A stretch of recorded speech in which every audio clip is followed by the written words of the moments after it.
Hi, this is Adam Eliyahu Berkowitz from Israel 365 News, coming at you from the Golan. I have a really amazing guest here, a guy I hope I'm going to get to know a lot better. This is Rudy Rochman. I first encountered Rudy, I guess it was over a year ago. I saw a video of this young man engaging anti-Israel activists. And what really blew me away about Rudy, and there's a lot of things I want to talk with him about because he blows me away in a lot of ways, is his activism.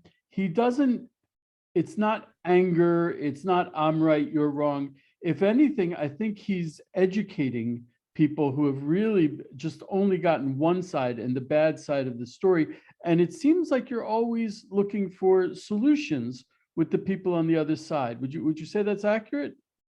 I mean, our purpose as a part of a collective people called Am Yisrael is to help heal the world. And so, of course, that happens on the macro, but also on the micro. When we are in these individual conversations and situations, when I'm faced with someone that's anti-Israel or anti-Jewish, it's most likely because they have wrong opinions on wrong ideas from miscommunication, misinformation that was given to them. So it's not their fault at the end of the day. Or it could be that they have a lot of anger because of the trauma that they've experienced, and that the conclusion that they were told that the way to deal with their trauma, or that the cause of their trauma is because of the Jewish people or Israel. It's understandable that through their worldview and experiences that they've reached such conclusions. The way I see it is, instead of trying to remove ourselves from those situations, avoid those situations, or get emotional and insult and try to strike back, we should be saying thank you. Thank you for the opportunity to be able to heal someone that sees things in the wrong way, and that would have continued seeing things in that way if I wasn't there or given the opportunity to come and correct and heal. And I'm also not trying to prove them wrong and show that I'm right, because I think, truth is very holistic and we all have access to a limited amount of truth. There's way more truth out there than we even can imagine.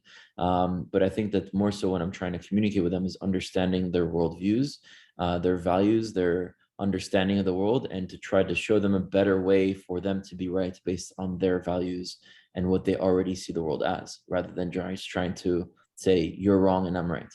Do you see that when they walk away from you, that they have, I'd like to think that this would generate more love for Israel from people who weren't taught to love Israel. Yeah, I mean, there's many videos where I'm engaging with someone and it starts by "you're a baby killer monster" and it ends with "you're my brother, I love you," and giving me hugs. So I've absolutely. seen those. I've seen those. It's awesome. Yeah. It's really But inspiring. even if it doesn't happen in one video, in one moment, in one conversation, I mean, truth is like planting a seed. Sometimes it takes time to be watered and to grow, and it might have changed their perspective a little bit, that for the next time they encounter other information, they might see it a bit differently, or it might grow with them on time. So it's not always in one conversation. Of course, it's amazing when it happens that quickly because you see the full circle. But whenever you spread lights, there's tons of circles that you don't see happening afterwards. So it's definitely something everyone should be doing all the time. I apologize. I didn't introduce you fully. I was reading up on your background. I'd like the viewers to know Rudy. First of all, he's multinational. He lived in America. You lived in France? I was born in France, left when You I were was three. born in France. So you speak French, English, and you also lived in Israel, and you were a paratrooper, what we call it Sanchan, which And I currently live in Israel today. I live in Jerusalem. are you in Jerusalem now? Right now, I'm in Miami. I'm doing a speaking tour, Ah, but I'm okay. coming back home in a few days. Yeah, we can't do without you for too long. We need you here. So he was a paratrooper, and he's also from the tribe of Levi. So he's connected to the temple, which is a well-rounded person. You can fight when you have to, you can pray when you have to, and you can bring us all closer to Geulah and redemption, God willing. Amen. So I think that's an amazing thing. Um, so I'd also like to touch a little bit. You came into the news in a big way not so long ago. You were in Nigeria um, filming, and we want to talk about what that film's about in a little bit. But first, tell me, you got arrested in Nigeria. Can you tell me about that? And can you tell me a little bit about the Torah scroll, the Sefer Torah that you took to Nigeria?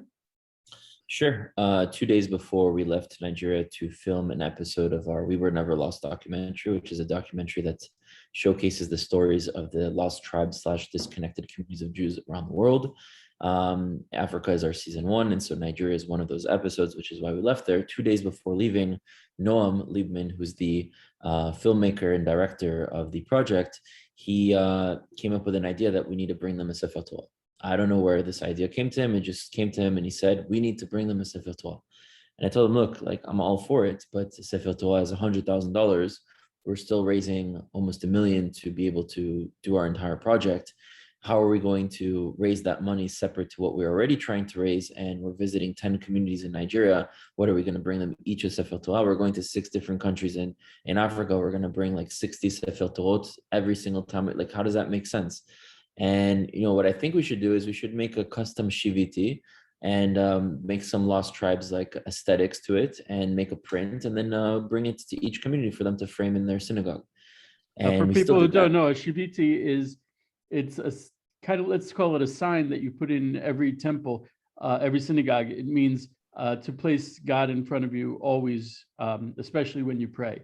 So it Right. is an ornament that's traditional in synagogues. Right. So And it usually looks like Hebrew words and prayers and sayings drawn in the shape of a menorah, of a mm, candle holder.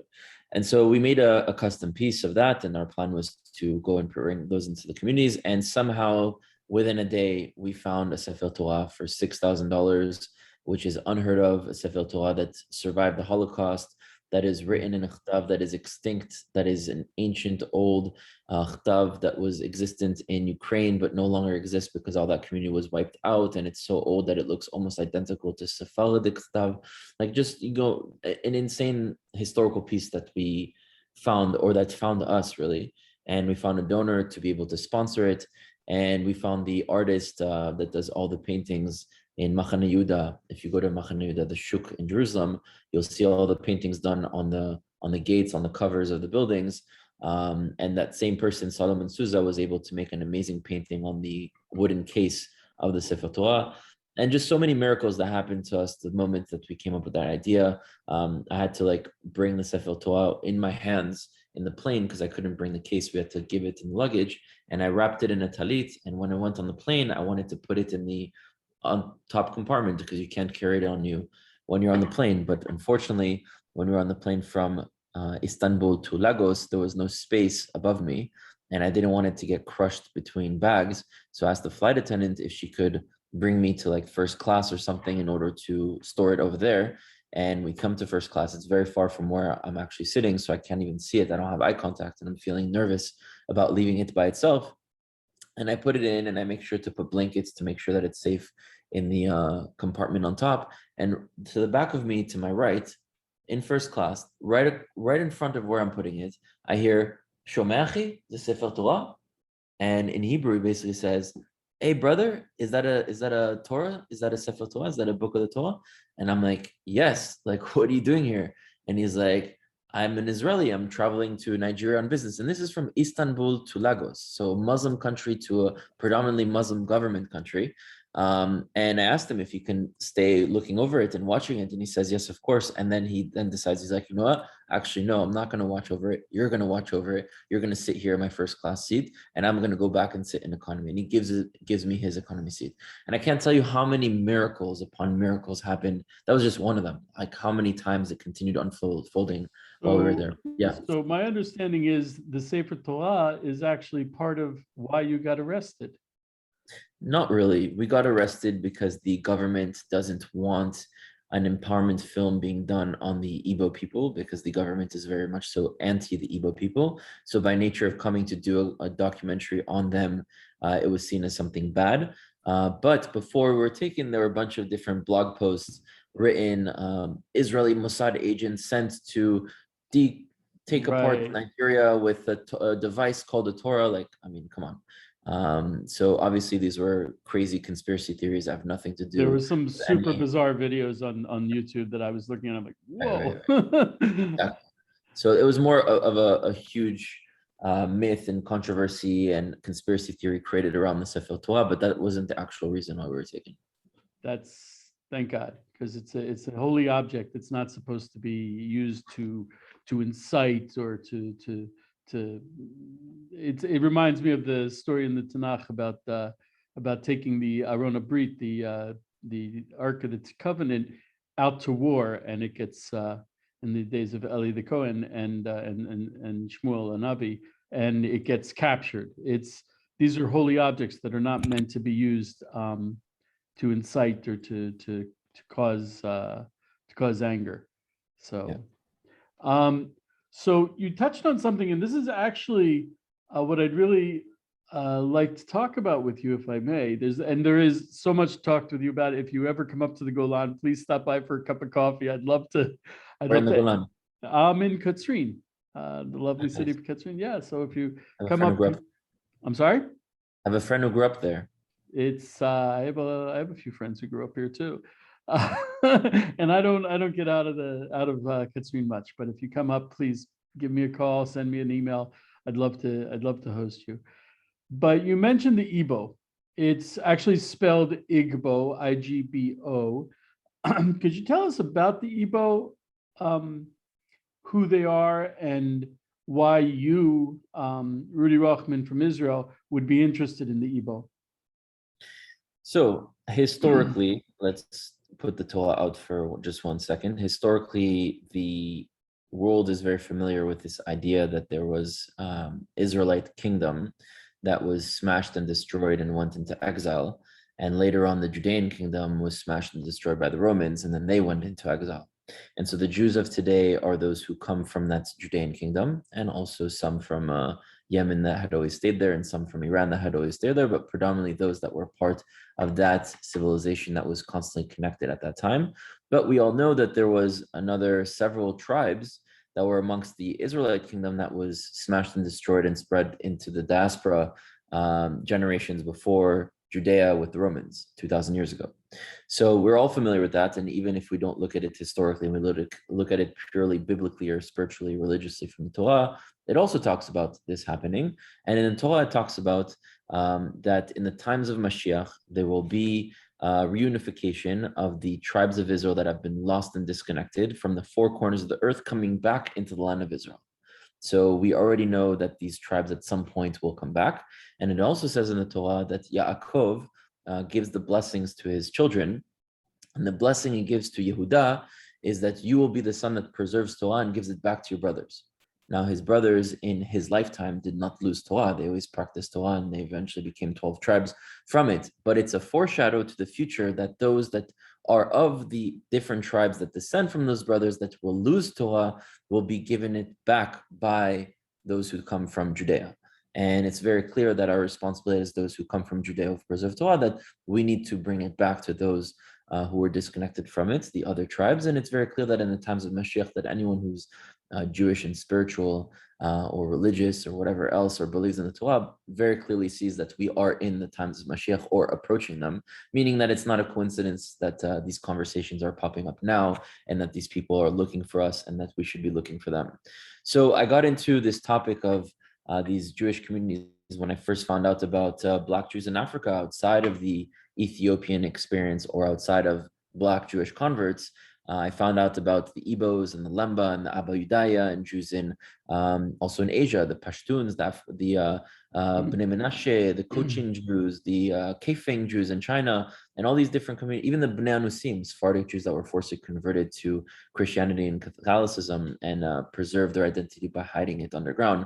And so when I realized that these communities exist and are suffering and I have no idea about it, first, I felt that there was an injustice that this wasn't told to me and I didn't know about them. But second, I realized like if they had come home first and established a strong and healthy economy and country with a military and thriving society, and though they were also willingly choosing to live in the diaspora with such wealth for the Jews who live in the diaspora, and we were still in Europe and in North Africa and in the Middle East suffering, wouldn't we expect them to recognize us and to help us? So why is it that we have succeeded in coming back and they exist and we've done nothing about it? So that's really where the motivation started from, that these are our brothers and sisters and that there's an injustice happening here and that my soul has been turned onto this through my eyes and that I need to do something to fix it. If I can interject one thing, there's something I really want to emphasize. You touched on. I think it's something you take for granted. These are not people who decided they want to be Jewish. These are people who have a very clear and strong tradition of their ancestors, who they're descended from. They are family, blood family. They're not converts. They're not, gee, we're interested in Israel. Gee, we're interested in Torah. These are our family, and they're the lost 10 tribes that the prophets say we're going to reconnect with. Right. So even if someone were to be a convert, if they did it legitimately, they would also be considered a Jew. And actually, there's one of the communities in Uganda, which is a community that converted. So they're not necessarily the lost tribes themselves, but they have a fascinating story nonetheless that we're going to tell. But the majority of the communities that we are visiting are descendants of Zera Israel, the seeds of Israel, the descendants of Israel. And I was even told that any Igbo that you speak to, if you ask them, what's your connection to Israel? They'll say we're Bani Israel. We are yeah, it's a known thing amongst all of them. For thousands of years. I It's mean, a you have historical records dating back 600, 700 years ago when the first white men were coming in from Europe to proselytize into that region that eventually became called Nigeria. Before colonization, and them writing back to Europe saying, we are witnessing Jewish life here and documenting what they were seeing, Hebrew words, menorot, Magen Davids, mikvehs, circumcisions. And they were asking the church, what do we do? Do we convert them to Christianity or do we allow them to be Jewish? And the church said, find any means to convert them to Christianity. And what they did is that the Igbos had a prophecy that one day the other tribes of Israel would come back for them and would bring them back to Torah because they lost Torah. They kept a lot of things, but they lost Torah on the way. And so what did these Christians do? Then they came and said, oh, we are those tribes of Israel, and this is your Torah, this is the New Testament. And they tricked many of them to convert to Christianity. And although the majority of Igbos today practice Christianity as a colonial imposition that was imposed onto them, even at the threat of their lives, they all identify as being from the house of Israel, and they've always identified as being from the house of Israel. And either way, the community that we went to visit are the few thousand that have never adopted Christianity and always stayed true to who they were. And those who eventually, with the access to internet and to people and to rabbis over the past, let's say, 2 generations, have completely come back to Torah Judaism in every single way. I mean, they don't even miss one slichot. They wake up at 2 a.m. every single day for a month in order to get the slichot. So they take everything extremely seriously. And they're just beautiful people in every sense of the word, and their soul, they're educated, they're smart, they have ambitions to help the world, to do tikkun olam, to change, to inspire, they're pure in how they speak and their intentions. Everything that they think about is always Torah. I'll talk about something and say, oh, it reminds me that when Moshe spoke in Bamidbar, like everything that they relate to is they're living and breathing Torah. So it's just it was a beautiful experience to be among. How many Igbo are we talking about? I mean, Jews are such a minority. We're like less than 1% of the world population, if I'm not mistaken. How many Igbo are we talking about? We're about 0.2% of the world's population. Okay. But in terms of the Igbos, those who identify as being Israelites, which is the entire community of Igbos, we're talking about 50 million, 50 million. That would mean Israel would grow 5 times. And that's just the Igbo community. There are many other tribes all around the world. However, those who still practice Judaism, those that we went to document, are about 5,000 to 8,000. So the vast majority, like I said, have adopted Christianity, but just because a Jew isn't raised speaking Hebrew doesn't make him not a Jew. Just because a Jew is forcibly converted to another religion and ideology by force, and now they're living with this like trauma that has happened to their ancestors, doesn't necessarily make them not Israelite. Now, I'm not the rabbi, I'm not a Sanhedrin to come and to say, this is kosher, this is not kosher, this is a Jew, this is not a Jew, but it's very clear that they are Zera Israel and that we need to open the conversation for those institutions to make sure to do the proper research and to create a system, if needed so, for them to come back. Maybe it's a in between of a conversion and just being accepted as a Jew. Maybe they have to go through a little process. Maybe they don't, maybe they do. it's a question that has to be brought up. And my problem is that it's never being addressed. The question isn't being addressed. And my goal What? with this documentary is to bring the question forward to be addressed. So let me talk about the elephant in the room that a lot of people don't talk about. Um, the Igbo, we, do you think that there's an issue of racism, that they're not being embraced and pulled in? Do you think it's racism from the side of Israel, from the side of the Jews? So I wouldn't say Israel or Jews, because those who are making these decisions as to if they come in or not is not Israel as an idea or Jews as a people, it's the rabbinate. So the question would more so be, is the rabbinate racist? Is the rabbinate making decisions or not making decisions based on race? And in my opinion, that's not the case. In my opinion, it's not because they have a darker skin pigmentation. In my opinion, it's still xenophobia, but it's not from a place of them being darker. It's from a place of them being different. If you had a tribe of Black Jews in Africa found with streimels and black hats and coats and speaking Yiddish and Fabringen and doing all these types of things, and they were saying, we want to come to Israel, sure, no problem, they will let them in. But that's not the case happening here, because they have different elements of culture. They have trauma that comes with their experience. They have things that they've been disconnected with. So it's just an uncomfortable for a system that is very much so one that developed in Europe, right? The Ashkenazi rabbinate system is one that developed in Europe. Thus, it is one that developed with the framework of the mindset of Europeans, which was always that we are better than others, and others are savages and lower to us, and we are the perfect thing. So, in my opinion, the rabbinate has a lot of that mentality that we are the right and better Jews that are proven Jews, and that the other ones are, there's not enough proof, or they're not good enough, or there's not enough evidence to show that they're part of Am Yisrael, so we're not even going to engage with it. And that's my problem. My problem is not to ask the question and to do the research. I want rabbis to come in to do the research and to interview and to research and to find out and to do tests in every single way. I want that to happen. My problem is that when I go and I speak to those rabbis, rather than coming and saying, wow, you clearly have something here. I'm excited because I know that this is supposed to happen according to our Torah. Let's go and figure it out and see what we can do and what the process is. Instead of doing that, how do you know they're Jewish? And my answer to that is, how do you know you're Jewish? You have a line that your mom and your father and your mother and your father and your mother before that were Jewish. So do they. What makes you more Jewish than they are? You have historical records. So do they. You have genetic evidence. So do they. So what makes you more Jewish other than the fact that you came home first? So how would you feel if they had come home first and they did the same thing? I think you also touched on an interesting issue. The people don't seem to understand the Judaism, the rabbis that we have. It's an exile thing. It was developed over the exile and it became firmly entrenched in the exile, but it's not necessarily Judaism or Torah. And the existence of Israel and the process of Israel, so far as Judaism, is a lot of things are changing. A lot of things are being redefined. One of those things is who is a Jew? What is a Jew? And that's something actually that the government and the rabbis have avoided defining. It's a really sticky subject. So I had an interesting conversation with a man named Remy Alona, who's an Igbo. I met him a few days ago in LA. He's awesome, but he was very challenging for me because I couldn't wrap my head around it. He's like, yes, we are from Israel. So you're a Jew?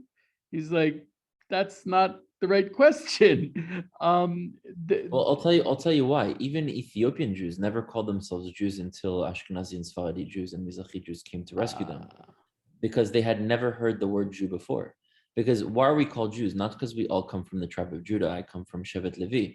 We're called Jews because the last name of our civilization was Judea. So those that had left prior to the split of the civilization, when we were still called Am Israel or Bnei Israel or Ivrim, and the Torah never says Jews and never says Yahadut.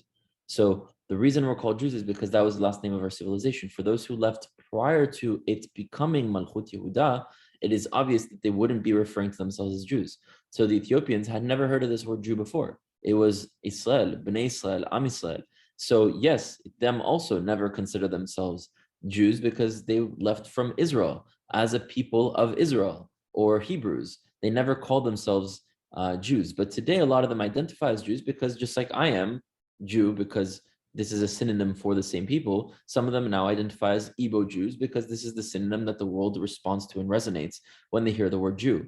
But there are many things within Judaism, like you said, that was developed in exile, in a diaspora. For example, even the idea of Orthodox conservative reform. Where Mm. does that come from? Right? That comes from the church. That's how the church divides itself. Sephardi Jews, Mizrahi Jews, Ethiopian Jews did not have this division within the way that we practice our spirituality or conduct ourselves within society. So we've colonized ourselves not only physically, not only linguistically, not only with our land and with our elements of culture, but we also colonize our spirituality in the way that we structure our societies. And now we have to have a conversation of decolonization. And just because some people were colonized doesn't mean that those who had another colonial experience have to conform to your colonial experience, right? The fact that you're wearing black hats and coats, you're dressing like Europeans. The fact that you're speaking Yiddish, you're speaking a Creole that is, a language of Hebrew that is pure and taking in German words. Like it's fine to Mm. know Yiddish and to know Ladino and to know these experiences that, yes, there's some beauty out of it, but at the end of the day, that's a colonization of our tongue.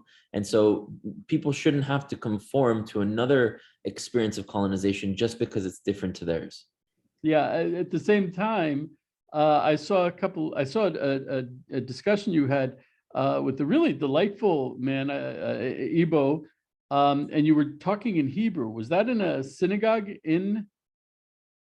Yeah, they speak Hebrew in Nigeria, in And Igbo lands. They speak Hebrew. and that synagogue looked like a lot of the synagogues that I've prayed in. So there is a Yeah. common denominator. It's not like a totally different thing. They're very similar to us in a lot of ways. Yeah, I mean, I can share with other common denominators. I mean, look at the society. Yes, Igbos are 50 million, but the country has almost 300 million people. So they are a minority within the number of people that live in Nigeria. And if you ask almost any Nigerian, what do they think about the Igbos? They'll say, oh, they're all the businessmen, the lawyers, the doctors, they Ooh. own all the real estate.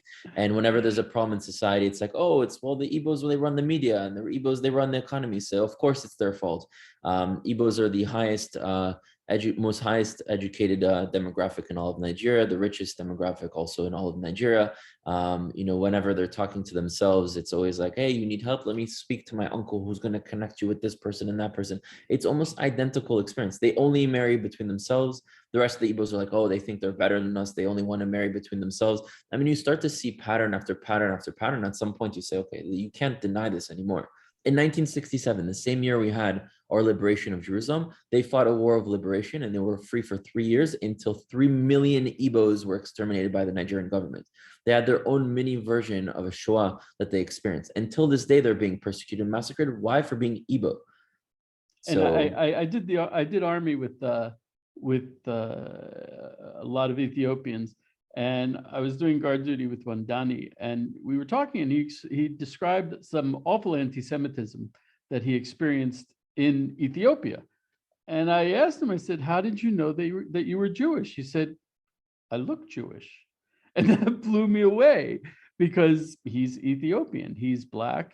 I would not have said, but apparently in Ethiopia, the Ethiopian Jews are identified as looking Jewish. Um, so yeah, I mean, I don't know what a look would be like in that area, but I would say that, even if you're a Jew and you want to forget your identity at some point, the other nations around you will force you to remember that identity, and usually in a very negative way when you yourself don't remember it in a positive way. we can count on that. Rudy, I don't want to overextend my time with you. You're an incredibly busy guy. You're in America doing amazing work. I want to remind everyone that your movie is called "We Were Never Lost," and it's about the lesser known Jewish communities in the world, and some really amazing stories that I think are all about the ingathering of the exiles. That is not a bunch of comfortable, known, recognizable Jews going to a travel agent. This is really a miraculous materialization of the prophecies of the return of the lost tribes. And I think you're playing an essential role in that. Do we know when your movie's coming out? No, we are currently fundraising in order to be able to go back to Africa and to continue filming. We are also in touch with different networks and streaming platforms that are interested in purchasing this series, which is the goal from the very beginning, to get it on a very large platform. And so we are currently in the works. We should be going back to Africa in January, to the next 3 countries, to film our next 3 episodes. It's a 6-episode series. Or even if we do it as one documentary, there's still 6 countries and there'll be 6 parts integrated into one film. So it's a big project, and B'ezrat Hashem, it will be ready within a year. It's a huge Kiddush Hashem.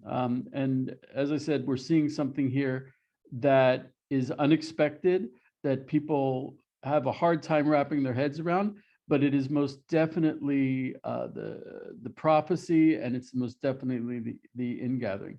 Rudy, I can't thank you enough. Hopefully we'll get to speak again. Hopefully I'll be doing a longer article on you and the amazing things you do. Every time I turn around, you're doing something even more amazing. So God willing, we'll stay in touch.